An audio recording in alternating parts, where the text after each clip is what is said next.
தெரிஞ்சும் இவ இவ்ளோ பேசிக்கிட்டு இருக்கா. நீ என்னப்பா அமைதியா நின்னு வேடிக்கை பாத்துக்கிட்டு இருக்க? ஏண்டி அன்னைக்கு என்னமோ என் அப்பாவை எந்த செல்வத்திலயும் மன்னிக்க மாட்டேன், அது பண்ண மாட்டேன், இது பண்ண மாட்டேன்னு சொன்ன. என் அப்பா பண்ணது தப்புதான் அப்படி இப்படின்னு பக்கம் பக்கமா வசனமெல்லாம் பேசின. இப்ப அப்படியே உல்டாவா மாத்தி பேசுற. நான் எதையும் மாத்தி பேசலங்க.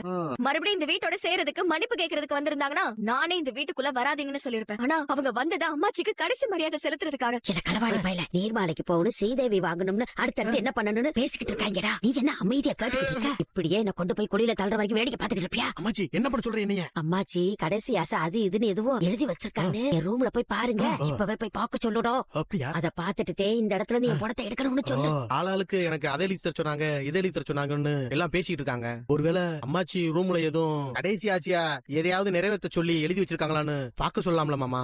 என்னமா விஷயத்துக்கு வந்துட்டாங்க.